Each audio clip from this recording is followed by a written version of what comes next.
யோவான் 4வது அதிகாரத்துக்கு போலாம். நம்ம இந்த யோவான் 4வது அதிகாரத்தை பார்த்து கொஞ்ச நாள் ஆச்சு. அதனால இப்போ ஒரு வெரி ஷார்ட் ரீகேப். அப்படி உங்களுக்கு இன்னும் அதிகமாக இதை பற்றி தெரியணும்னா நீங்கள் போய் நம்ம யூடியூப் சேனலில் போய் பார்க்கலாம். இந்த யோவான் சுவிசேஷத்தை நம்ம 4 பகுதியாக பிரிச்சுக்கலாம். நமக்கு தெரியும், முதலாவது பகுதி ப்ரோலாக், முகவுரைன்னு சொல்றது, இன்ட்ரோடக்ஷன். இது யோவான் 1வது அதிகாரம் முதல் 18 வசனங்கள். அடுத்தது அடையாள புஸ்தகம், புக் ஆஃப் சயின்ஸ் நம்ம சொன்னோம், அது 19வது வசனம், ஜான் சாப்டர் 1 வெர்ஸ் 19. யோவான் 1வது அதிகாரம் 19வது வசனத்திலிருந்து 12ஆம் அதிகாரம் வரையும், அது புக் ஆஃப் சயின்ஸ்.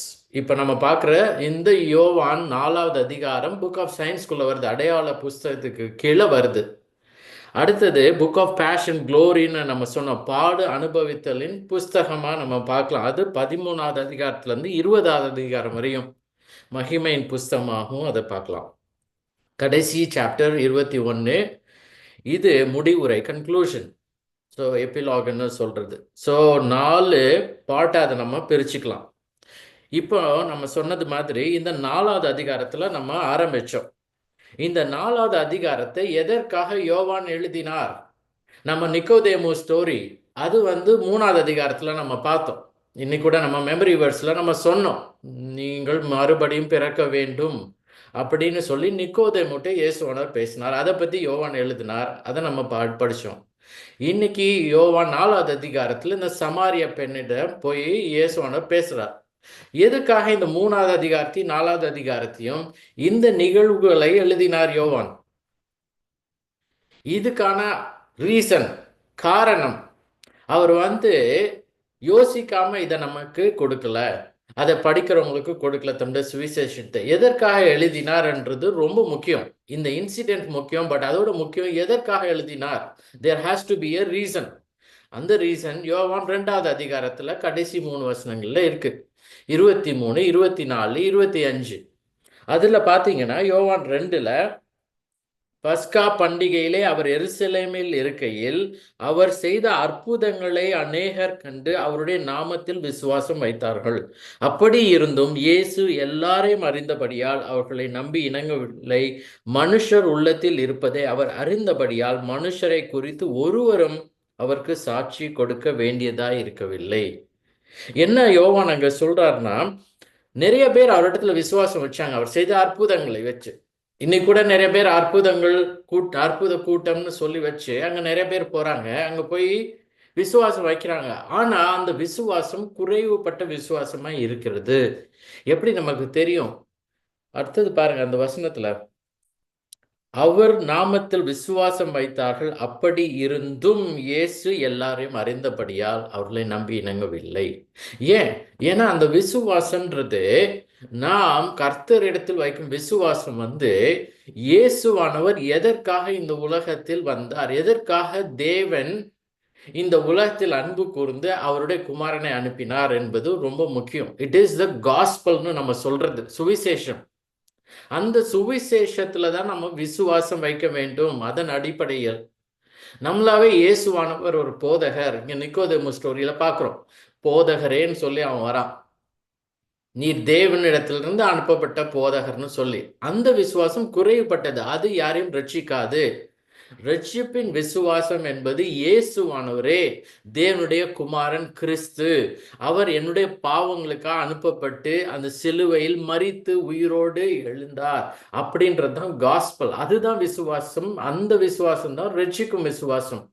ஆனா இந்த மக்கள் அவர் செய்த அற்புதங்களை மீது நம்பிக்கை வைத்து அதன் அடிப்படையில் வைத்த விசுவாசம் குறைவுபட்டபடியால் அவர் அவர்கள் மேல் நம்பி இறங்கவில்லை. He did not put his faith on their faith. அதான் மீனிங். இப்போ யோவான் சொல்றாரு, எல்லார் உள்ளத்தையும் அவர் அறிந்தவர். அவர் எல்லாரையும் அறிந்தார். ஒவ்வொரு மனுஷர் உள்ளத்திலும் இருப்பதை அவர் அறிந்தார். இப்ப நம்ம கூட வர்ஷிப் பண்றோம். நம்ம வர்ஷிப் எக்ஸ்டர்னலா வெளிப்படையா நம்ம எப்படி வேணா காமிச்சிக்கலாம். கையை தூக்கி ஜெபம் பண்ணலாம், நம்ம அழுது ஜெபம் பண்ணலாம். ஆனா இயேசுவானவர் நம் உள்ளத்தை அறிவார். எல்லார் உள்ளத்தையும் அறிவார்.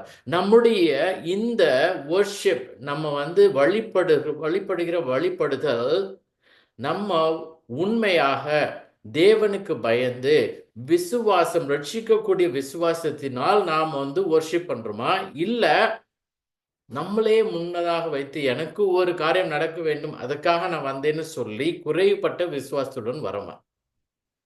ஸோ இப்போ இந்த ரீசன் எதற்காக யோவான் 3:4 அதிகாரத்தை எழுதினார்?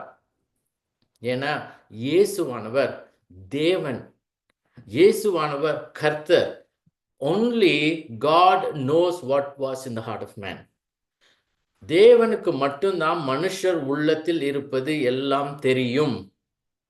நம்ம மனுஷர்கள், நமக்கு சில நேரங்களில் மேபி நம்ம அவங்களோட முகபாவனைகளை வச்சு சொல்லலாம், என்னங்க ரொம்ப வருத்தமா இருக்கீங்க, இல்லை சந்தோஷமா இருக்கீங்கன்னு.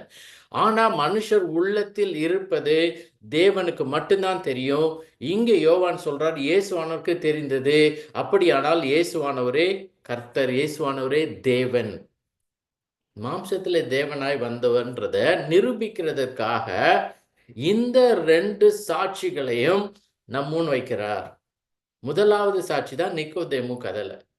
ஏன்னா இயேசுவானவர் நிக்கோதேமு வரப்போ அவன் மனதின் உள்ளத்தில் இருந்ததை அறிந்தபடியால் அவன் சொல்றப்போ அவர் சொல்லுகிற முதல் வார்த்தை, இயேசுவானவருடைய வாயிலிருந்து வந்த வார்த்தை, இயேசு அவனுக்கு பிரதி உத்தரமாக, ஒருவன் மறுபடியும் பிறவாவிட்டால் தேவனுடைய ராஜ்யத்தை காண மாட்டான்.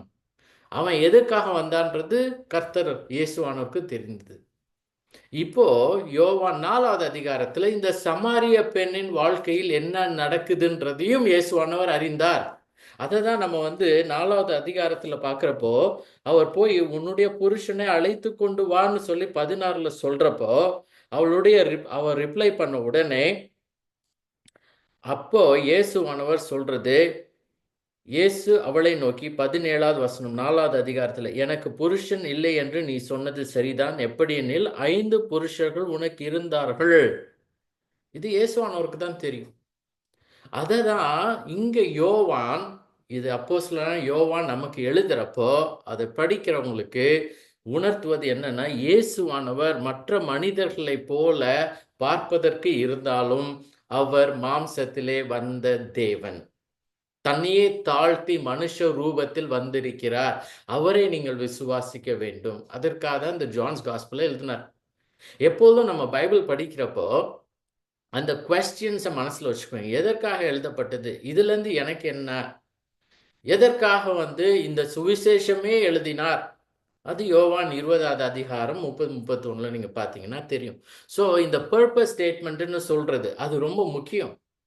ஸோ அது தெரியலனா தென் நமக்கு யோவான் இதை எழுதின இதில் யோவான் சுவிசேஷம், மத்தேயு சுவிசேஷம், மார்க்கு சுவிசேஷம், இதோடைய பர்பஸ் தெரியாமையே இருக்கும். நம்ம கதை மாதிரி படிச்சுட்டு போயிடுவோம். ஆனால் அதில் ஒரு முக்கியமான ஒரு ரீசன் இருக்குது. இதை விசுவாசித்து தேவன் யார், தேவன் எதற்காக தன் குமாரனை அனுப்பினார், இயேசுவானவரே கிறிஸ்து என்று நாம் அறிந்து கொண்டு அவரிடத்தில் விசுவாசம் வைத்து இன்னைக்கு நம்ம பார்த்த மாதிரி இட்டர்னல் லைஃப் எப்பொழுதும் நமக்கு கொடுத்திருக்கிற இந்த வாழ்க்கை, தேவனுடன் இருக்கிற ஒரு ஐக்கியமான வாழ்க்கையை நாம் பெற வேண்டும். அதற்காக தான் இது எழுதப்பட்டதுன்னு சொல்லி அவர் நமக்கு கடைசியாக 20வது அதிகாரம் 30-31 இந்த நித்திய ஜீவனை அடையும்படி எழுதியிருக்கிறார்.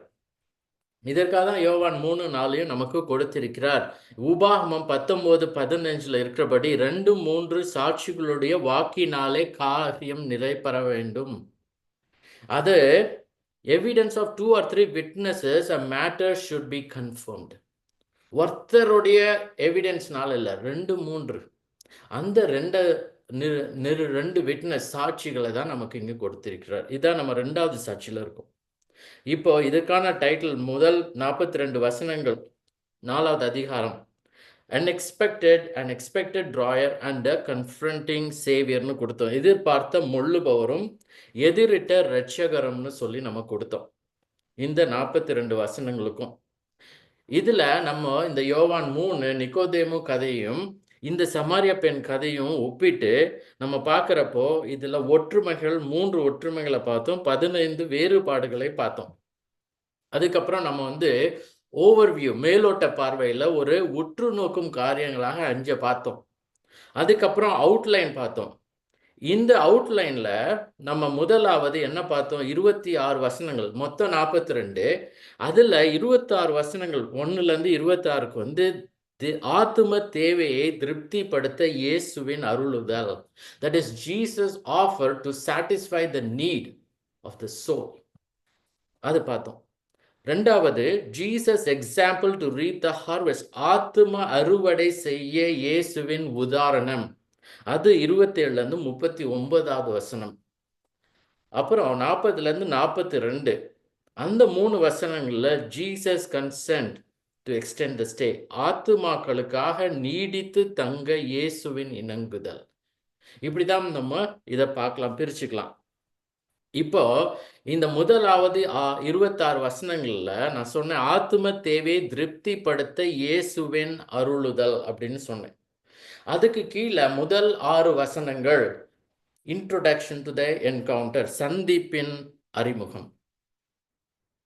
எடுத்த உடனே யோவான் வந்து இயேசுவானவர் பேசினதோ இல்லை அந்த அம்மாவை பற்றியோ எழுதவில்லை. முதல் 6 வசனங்களில் நம்ம பார்க்குறோம், இதுதான் எழுதியிருக்கிறார் யோவான். முதல் 6 வசனங்கள் சந்திப்பின் அறிமுகம். நான் வாசிக்கிறேன். யோவான் 4, 1லேருந்து 6. யோவானை பார்க்கிலும், இது வந்து யோவான் ஸ்நானகன். யோவான் ஸ்நானகனை பார்க்கிலும் இயேசு அநேகம் பேரை சீஷராக்கி ஞானஸ்தானம் கொடுக்கிறார் என்று பரிசேயர் கேள்விப்பட்டதாக கர்த்தர் அறிந்தபோது. அப்ப என்ன பண்ணார்? யூதேயாவை விட்டு மறுபடியும் கலிலேயாவுக்கு போனார். இயேசு தாமே ஞானஸ்நானம் கொடுக்கவில்லை, அவருடைய சீஷர்கள் கொடுத்தார்கள். அவர் சமாரியா நாட்டின் வழியாய் போக வேண்டியதாய் இருந்தபடியால் யாக்கோபு தன் குமாரனாகிய யோசேப்புக்கு கொடுத்த நிலத்துக்கு அருகே இருந்த சமாரியாவில் உள்ள சீகார் எனப்பட்ட ஊருக்கு வந்தார். அங்கே யாக்கோபுடைய கிணறு இருந்தது. இயேசு பிரயாணத்தினால் இளைப்படந்தவராய் அந்த கிணற்றருகே உட்கார்ந்தார். அப்பொழுது ஏறக்குறைய 6ஆம் மணி வேளையாய் இருந்தது. இதுதான் இன்ட்ரோடக்ஷன். இன்னும் அவங்களுக்குள்ள கான்வர்சேஷன், உரையாடல் நடக்கல, இன்னும் மீட் பண்ணல. யோவான் இதை எழுதுகிற அப்போஸ்தலன் யோவான் நமக்கு ஒரு பேக்ரவுண்ட் கொடுக்கிறார். எதற்காக இயேசுவானவர் ஈவன் அந்த இடத்துக்கு போனார்?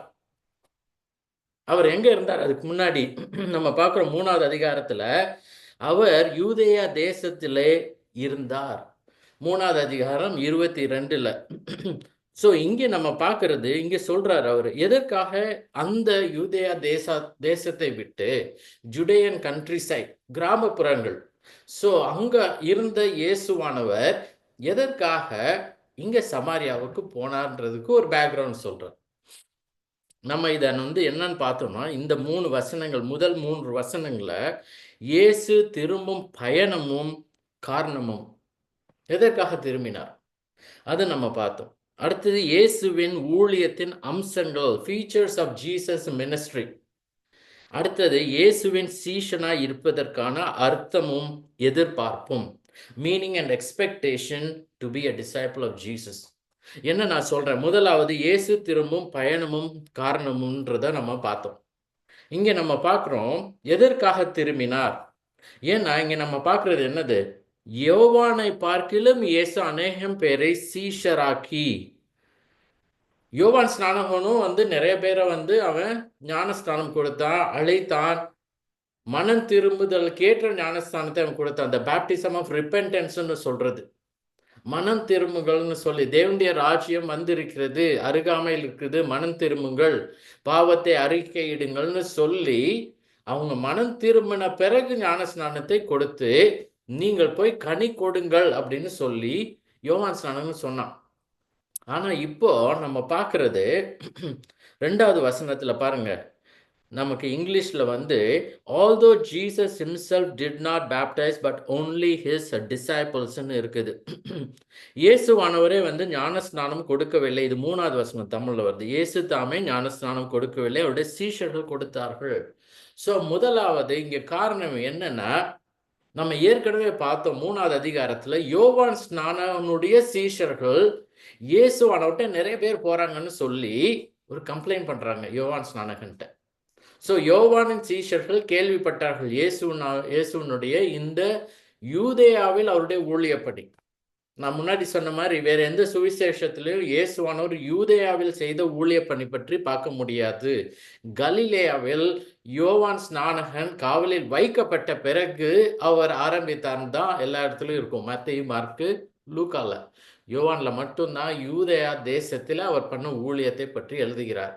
இப்போ இயேசுவானவர் யூதேயா தேசத்தில் செய்த அந்த ஊழிய பணினால் நிறைய பேர் இயேசுவிடத்தில் போக ஆரம்பிக்கிறாங்க. அப்போ அதை கேள்விப்பட்டது முதலாவது குரூப் யாருன்னா இந்த யோவான் ஸ்நானகன் சீஷர்கள். அப்போ அவங்களுக்கு ஒரு கன்சர்ன், ஒரு கவலை, என்னடா நம்மளுடைய ரபின் இடத்துல தானே எல்லாம் வருவாங்க போவாங்க, நிறைய பேருக்கு நம்ம ஞானஸ்நானம் கொடுப்போம், இப்போ நிறைய பேர் இங்கே வர்றதுக்கு பதிலாக இயேசுவானவர்கிட்ட போகிறாங்கன்னு சொல்லி கேள்விப்படுறாங்க. போய் யோவான் ஸ்நானன்கிட்ட போய் சொல்கிறாங்க. அந்த குரூப் மட்டும் இல்லை, இன்னொரு குரூப்பும் கேள்விப்படுறாங்க அதை பற்றி. அந்த குரூப் அது யாருன்னா இங்கே நம்ம பார்க்குறோம் 4வது அதிகாரத்தில் பரிசேயர். இது செகண்ட் குரூப். அவங்களும் கேள்விப்படுறாங்க. எப்போதும் ஒரு மினிஸ்ட்ரி பாப்புலர் ஆகுதுன்னா நிறைய பேர் கேள்விப்படுவாங்க. முதல் குரூப் வந்து யோவான் ஸ்நானனுடைய சீஷர்கள். அவங்களுக்கு ஒரு கன்சர்ன், என்ன தன்னுடைய ரபின் இடத்துல யாரும் வரதில்லையேன்னு. இங்கே பரிசேயருக்கும் ஒரு கன்சர்ன். அந்த கன்சர்ன் என்ன, இங்க பாருங்க, இயேசு அநேகம் பேரை சீஷராக்கி தன்னுடைய சீஷராக்குறாரே. ஏன் இந்த கவலை அவங்களுக்கு வருது? ஏன்னா யோவான் ஸ்நானகனும் சரி இயேசுவானவரும் சங்கத்தினால் அங்கீகரிக்கப்படவில்லை. அந்த கிரேட் சான்ஹெட்ரின்னு சொல்றோம் இல்லையா, இன்னைக்கு வந்து ஈக்குவலண்டா பார்த்தோம்னா டயசிஸ் மாதிரி. என்ன இவங்க வந்து நம்மகிட்ட வந்து பெர்மிஷன் வாங்காம இவங்களாவே வந்து போய் ஒரு மினிஸ்ட்ரி பண்றாங்களே, அவங்கள இடத்துல நிறைய பேர் போறாங்களே, நம்ம இடத்துல வரமாட்டேங்கிறாங்களேன்னு சொல்லி அவங்களுக்கு ஒரு கவலை, ஒரு கன்சர்ன். அதனால இங்கே நம்ம பார்க்கிறது, அதை கேள்விப்படுறார் இயேசுவானவர். பரிசேயரும் கேள்விப்படுறாங்களே அப்படின்னு கேள்விப்பட்டதாக அறிந்தபோது, அப்போ இயேசுவானவர் என்ன பண்றார், யூதேயாவை விட்டு கலிலேயாவுக்கு போனார். ஸோ இதான் ரவுண்ட் ட்ரிப், ஒரே ரவுண்ட் ட்ரிப். யோவான் சுவிசேஷத்துல பார்க்குற ரவுண்ட் ட்ரிப் வந்து இது மட்டும்தான். அதாவது வெளிப்படையா முதலாவது நம்ம பார்க்கறது 2வது அதிகாரத்துல பார்த்தோம். அவர் மோஸ்ட் லைக்லி நாசரேத்ல இருந்து கானாவூர் கல்யாணத்துக்கு வந்தார். கானாவூர்ல இருந்து கப்பர் நகூம்ன்ற ஊருக்கு போனார். இதெல்லாம் கலிலேயாவில் இருக்கு. கப்பர் நகூம்ல இருந்து அவர் 2வது அதிகாரத்துல பஸ்கா பண்டிகையை ஆசரிக்க எருசலேமுக்கு போனார். அங்கதான் போய் அங்க இருந்த காசுக்காரர்கள் விற்பவர்களை துரத்தி அடித்தார். அங்கதான் அற்புதங்களை செய்தார். நிக்கோதேமுட்ட பேசினார். இதெல்லாம் ஜெருசலேம், இதான் யூதேயா தேசம். அங்கிருந்து சொல்லி இப்போ பரிசேயர் கேள்விப்பட்டதாக அறிந்த போது அவர் திரும்பி தன்னுடைய ஹோம் டவுன் திரும்பி போலான்னு சொல்லி கலிலேயாவுக்கு புறப்பட்டார். இது நம்ம லாஸ்ட் டைம் பார்த்தோம். இதுல நம்ம இன்னொன்று பார்த்தது என்னன்னா, இயேசுவின் ஊழியத்தின் அம்சங்கள், அவருடைய ஊழிய பணியில அவர் என்ன செய்தார். இங்க நம்ம பார்க்கறது என்னன்னா, இயேசு தாமே ஞானஸ்நானம் கொடுக்கவில்லை, அவருடைய சீஷர்கள் கொடுத்தார்கள். 1வது வசனத்துல முதலாவது சீஷராக்கி ஞானஸ்நானம் கொடுத்தார். அந்த ஒரு ஆர்டர் ரொம்ப முக்கியம். That is disciple and then baptism. Baptism கொடுத்து டிசைபிள் ஆக்குறது இல்லை. ஞானஸ்நானம் கொடுக்கிறதுக்கு முன்னாடி யாரும் சீஷராக முடியாது.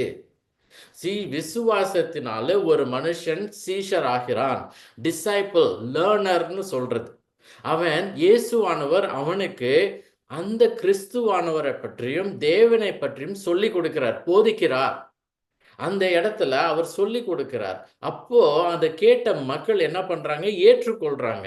ஏற்றுக்கொண்டு மனம் திரும்பி இயேசுவினுடைய சீஷர்கள் இடத்துல போய் ஞானஸ்நானம் பெற்று கொள்ளுகிறார்கள். இந்த வசனத்துல நமக்கு ஒரு லெசனும் இருக்கு. நம்ம நிறைய பேர் சிஎஸ்ஐ பேக்ரவுண்ட், அதர் பேக்ரவுண்ட்ல இருந்து வர்றப்போ, சின்ன ஒரு பிள்ளையாக இருக்கிறப்போ தண்ணி தெளிச்சு ஞானஸ்நானம் கொடுக்கப்பட்டோம். ஆனா நியூ டெஸ்டமெண்ட் புதிய ஏற்பாட்டில் எந்த பிள்ளை சின்ன பிள்ளையும் ஞானஸ்தானம் கொடுத்ததாக இல்லை. எப்பொழுதும் ஆக்ட்ஸ் சாப்டர் 2 verse 38லையும் சரி, அப்போஸ்தலர் 2:38லையும், அப்போஸ்தலர் எல்லாத்துலேயும் பார்த்தீங்கன்னா விசுவாசித்து மனம் திரும்பின பிறகுதான் ஞானஸ்தானம். ஸோ இது ஒரு கமாண்ட். அதை நம்ம விசுவாசத்தினால ஏற்றுக்கொண்டு நாமும் விசுவாசித்த பிறகுதான் ஞானஸ்நானம் எடுக்க வேண்டும். ஒரே கைண்ட் ஆஃப் பேப்டிசம் தான், அடல்ட் பேப்டிசம் மட்டும்தான் நியூ டெஸ்டமெண்ட்ல இருக்குது. குழந்தைகள் பேப்டிசம் கிடையாது. இப்போ இந்த வசனத்திலே நம்ம பார்க்கிறோம், சீஷராக்கி ஞானஸ்நானம் கொடுத்தார். இது இயேசுவின் ஊழியத்தின் அம்சங்கள்னு சொல்லி நம்ம பார்த்தோம்.